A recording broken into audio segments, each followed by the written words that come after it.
Welcome to the Honest Designers.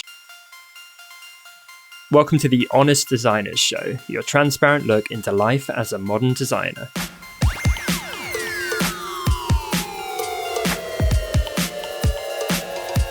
My name's Tom Ross, and I'm the founder at designcuts.com. And this week I'm joined by my fellow Brit and hand lettering expert, Mr. Ian Barnard, American retro design expert, Dustin Lee, and the incredibly talented South African illustrator, Lisa Gland. We are picking up from last week and tackling some more Q&A from the listeners. So without further ado, let's jump right in.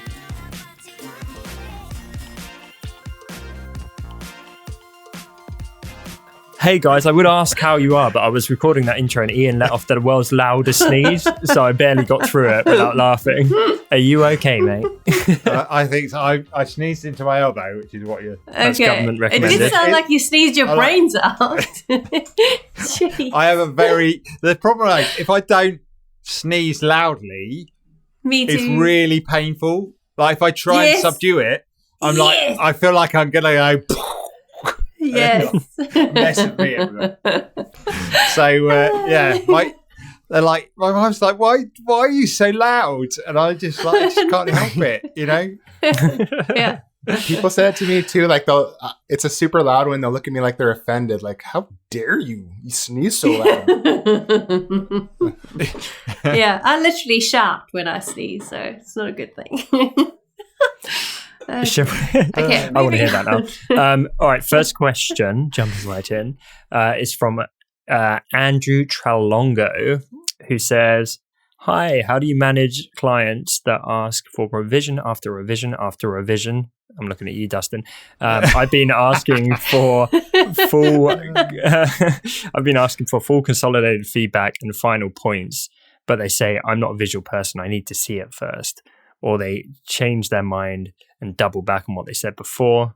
By the way, I love this show. Thank you, Andrew. We love you back. Thanks, Andrew. What do we think? I think this is something we've all kind of joked about on episodes. We've all experienced it. What can we do to avoid it? Well, the first thing you have to do is not be Dustin. Yeah. Wait, I don't understand the question. No, seriously, I don't know why this was the case for me, but from the get-go, I had in my contract was 2 revisions. That's it, and then anything over and above that, you have to pay for. So you got to have a contract, Andrew. Have a contract. 2 revisions max. Anything over that, they pay for. What can you do now though? You know, in terms of being in that situation. Because I found myself in that situation and then got my brain, to...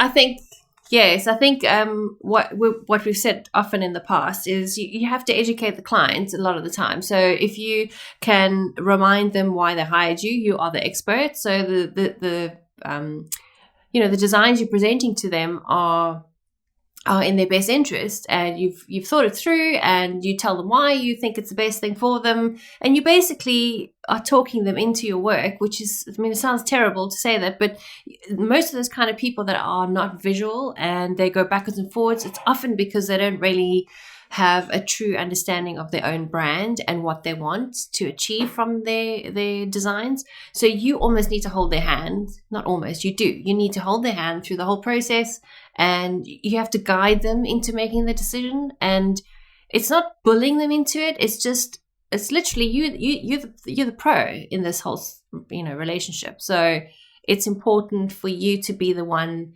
running the show. And I think Andrew, you need to go back to them and sit them down and say, look, I appreciate that you may feel that you want to do 100 changes, but it's actually not productive for yourself or your brand or us or whatever. I think I've presented the best options for these reasons, and I think you need to pick one, essentially. I don't know. Mm-hmm. That's what I think. Yeah, I think for me it is just all getting it in writing early on. Yeah. It has to but be, if right? you are, as Ian said, how would you advise him now that he is in that situation? So yeah. What do you do now?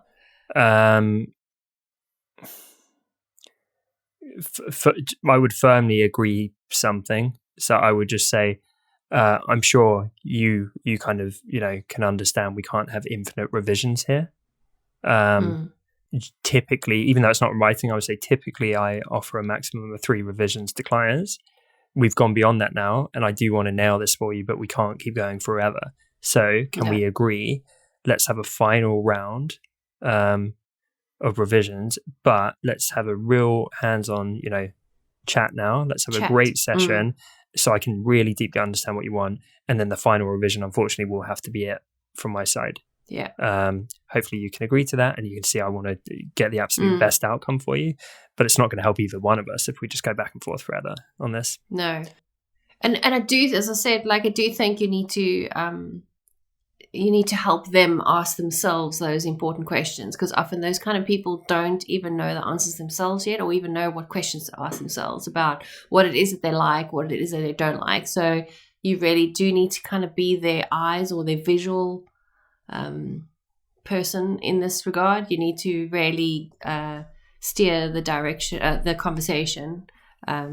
Definitely. It's good for confidence building as well. So don't be scared to do that. I know it sounds like weird that you're telling, another adult how to think and be and whatever, but you do need to actually kind of, how do I say, control the situation as best as you can, because you're the pro, remember? Yeah, you are. I think with all these things, it has to be a learning lesson. So if next project Andrew's has a contract saying, here's how I work, you get up to 3 revisions. Beyond that, any work is chargeable at my hourly rate, and it's concrete. Yep. But yeah, for now, just try and handle it the best you can. Sorry, Dustin. Go ahead, man. Yeah, I was just going to add on that. I think for me as a client to people, I find it really helpful when they have rituals of parts of a project ending and beginning. So when a certain part's done, perhaps giving them that certain file or telling them this stage is over with, or providing them with a PDF and a synopsis of what just happened. It lets them know we're done with this. It's okay. We can move to the next part. Yes. Because they need that guidance. That often those people have never been through this process before in their lives, and so you need to explain to them, right, this is how it starts. I do the design, I show you revisions, then we come back, we do it 3 times, and then that's the end of the road. Not like this never-ending cycle of work, So yeah, smart. Hopefully that helps, Andrew. Shall I jump to the next question, maybe? Yes. So Benedict Jensen asks, "Hey Tom and the rest of the crew, I was wondering about cold emailing. It's a new term for me. Do you recommend it? Do you have any experience with it? I am a freelance illustrator, currently looking for the best ways to get new clients. Thanks." What do we think? Lisa, do you want to jump in as a freelance illustrator previously? Yes, definitely. 100,000,000% you got to do it. Okay, so the thing with that kind of stuff, with cold calling or cold emailing, your hit rate is going to be low. So don't be discouraged. What you do need to do is get into the habit of doing it regularly, so that when you do send it out, by the time you come to month 3 or month 4 of doing it, your skin is pretty thick, so you don't feel the rejection as much. But don't take it personally, because that doesn't mean that your work is terrible or whatever. It's just you may not have hit the right person. So the thing is, you want to definitely personalize every single email. There's nothing worse than getting an email from somebody who A, hasn't even used your name, and B, is using generic kind of sentences that has nothing really specific to do with your business. So get specific, and especially for the clients that you want to attract or work for.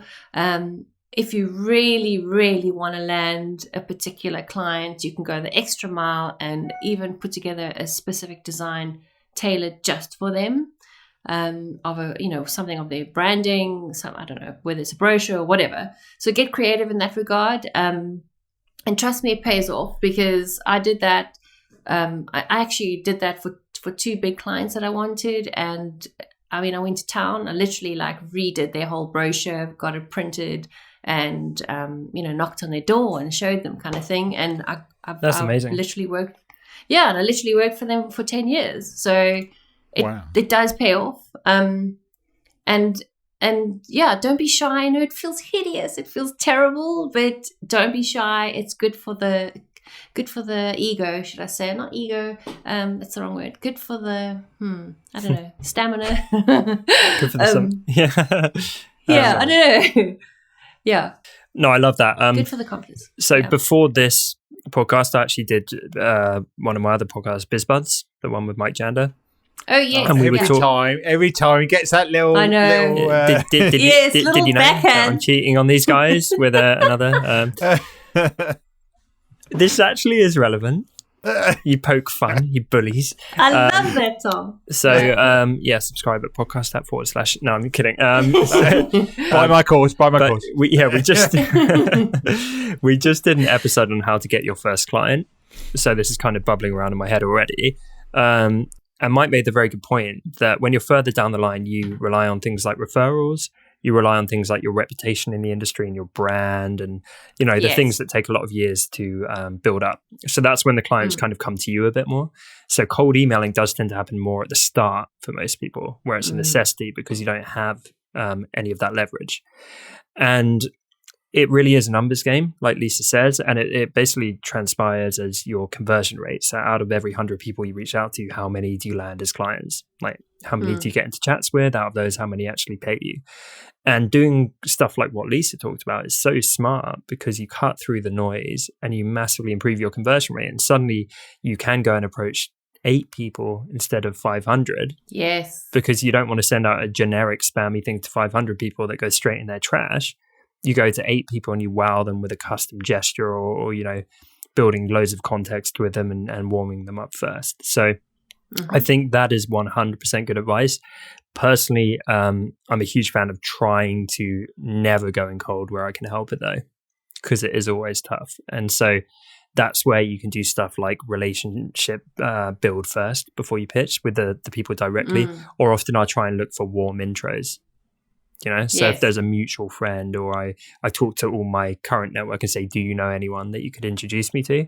Because I know that's going to convert a hell of a lot better than me just going and cold approaching tons of people. True.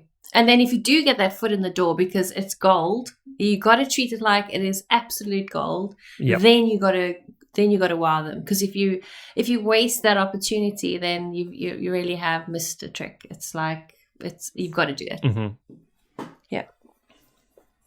Perfect. Does one of you guys want to pick the next question? I've got a quick, small one from Jatin Thamar. How did you get your first job? I'll take it as a design job rather than first job was a paper boy.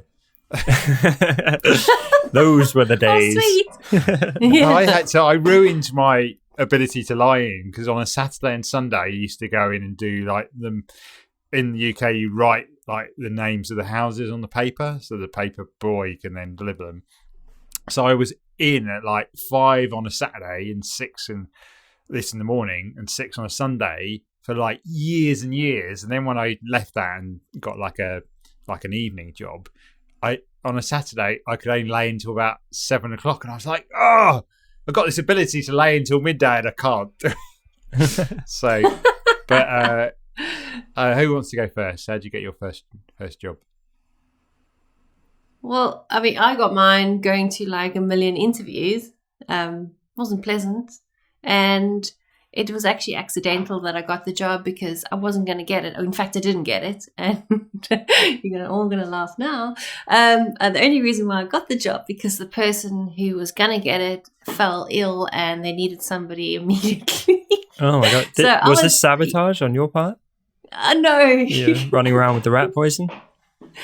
Yeah, so no, I wasn't that smart then. No, I'm kidding. So it was an accident and I ended up working there for like 5 years. But yeah, the reason why I didn't get the job apparently is because he asked me a question in the interview. He said, do you see anything weird on this page? So it was for a magazine company. And so I searched that page, like I couldn't find anything. I mean, I saw that the grass was blue, but I thought it was intentional. So I didn't say anything. I said no, like no, it all looks great, whatever. I thought it was a trick question. And then I asked him, I said, years later, I said, and by the way, why did I ever get the job in the first place? He said, well, because you didn't even pick up the fact that the grass was blue. I said, well, dude, I thought that was intentional. That's such a stupid test. It's like a 5-year-old, like, the sky is blue and the grass is green. Remember that? Oh, goodness. Oh, yeah, man. it was crazy. But yeah, there's my story. That's quite a good story. I liked it. How about you, Dustin? Mine came from what's the name of that site where like you compete with people to make logos? Oh, Fiverr. No, it's not Fiverr. It's 99 Designs. 99 Yeah. Designs. Okay, so rewind 10 years, right? I'm just getting started, and I knew no better, and so I did 99 Designs, and there was one in Portland, which is where I live, basically, and I won the logo design contest for them, and then they asked me if I would interview, and I interviewed and got a job there. Wait, you worked at 99 which- Designs? No, I the found place, a contest on 99 Designs for a place in Portland that was getting a logo, Got ya. and then they chose mine, and then they were like, hey, do you want to come in for an interview? And that became my first job. That's amazing. That should have been a warning sign that was not going to be a good job. So they got you through 99 Designs. Right. But it did get me, so then my resume said, graphic designer at this place. So that Yeah. got me rolling. That's awesome. Yeah, the salary is a button and a bit of fluff and a peanut. Yeah, exactly. Hi. You had me at Peanut. That's good. Yeah. Of course, it would be food for you, Ian. Mine was kind of similar. So mine was design contest, but it wasn't. I think it was even like pre-99 Designs, and it was this random contest site. I was 12, 13 years old, and I'd be entering a bunch of them for months. Didn't win any, and then I finally won my first one. And it was like $300 or something for a website, and I was like, "Oh my god, this is the best day of my life!" Get that sweet contest that's money. cool. Yeah. I never won one. Nice. I got to the final one and then lost, and I've never won any of those. And I must have spent ages. Aw. I've still got a folder on my computer that says 99 Designs. Really? Oh, you should dig them out, mate. That would be amazing Yeah. content. Yeah.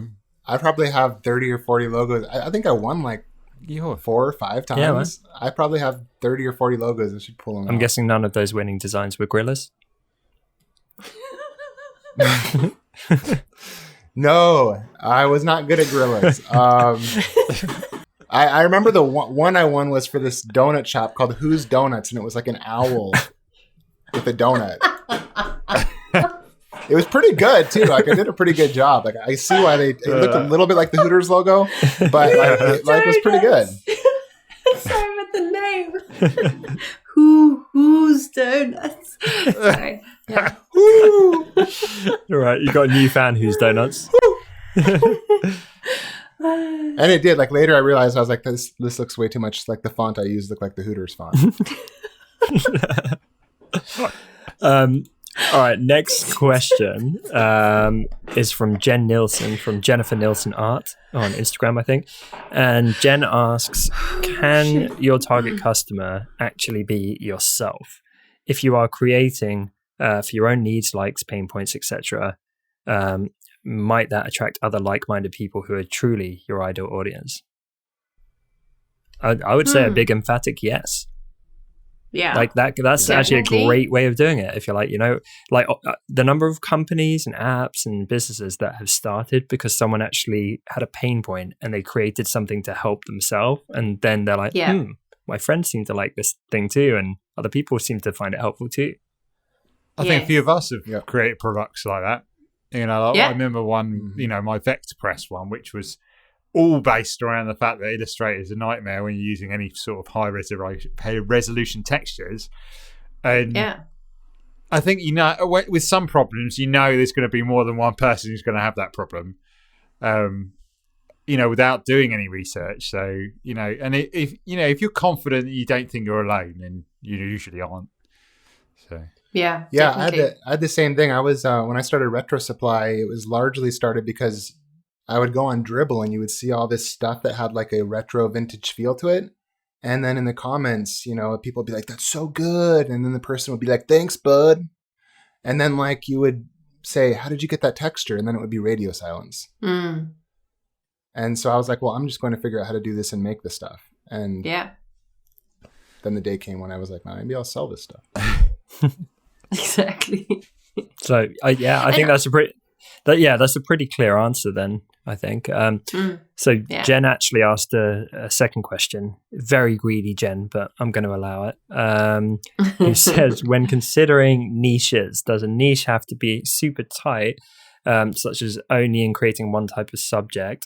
Or could your niche be creating something in a consistent style or color palette that is recognizable to be the artist, no matter what subject they're illustrating? Would this be considered a niche? Lisa is pointing at herself, and I'm very glad she is. Do you want to explain why, Lisa?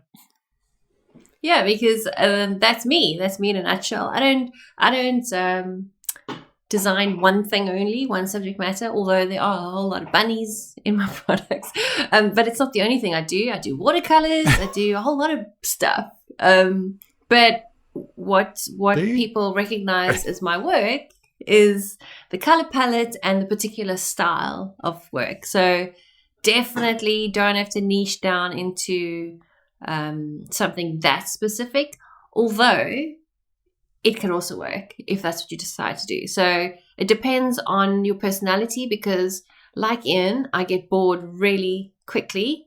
And if I had to only concentrate on doing cute animals only and ever, I'd get pretty bored of that. So it depends on your personality, but there's nothing wrong with either, actually. Mm-hmm. Yeah, perfect answer, basically. Lisa's living proof. So are tons of other people. There are more than, there are multiple ways to niche. It could be your subject matter. It could be your client sector that you're targeting. It could be your color palette, your style, all these things. They're all viable. They all work. If you go looking, you're going to find successful people doing all those things. So it's just really up to you what you want to go down, rather. And actually, just on that, I find that even you could actually just niche your brand. Your brand could be your niche, if I can call it that. Because if I just think of my own business, I kind of, the way I brand my company and my business is a particular type of a niche. So that could be your niche as well, if you don't want to drill down too much on a particular product or particular subject matter. Yep. Yeah, perfect. I think that might be a good one to end on, and we've got even more questions, so we might do a round 3 either next week or give it a break and then do some more Q&A in the future. But I like these. I feel like it's a great way for us to connect with what's on the listener's mind. So thank you again for the amazing questions, everyone. We appreciate all of you. We hope everyone's staying safe. Hope everyone as well. And we'll see you this time next week. Bye. Bye. Thanks so much for listening to this week's episode. As always, you can find full show notes over at honestdesigners.com or find us over on iTunes and now Spotify by searching for The Honest Designers Show. And remember, we're now on social media too, if you search for Honest Designers. If today's episode helped you, then it would mean the world to us if you took just a moment to leave us a quick review over on iTunes, as this is one of the best ways for other designers to discover the show. Thanks again for tuning in, and we will see you next week right here on The Honest Designers Show.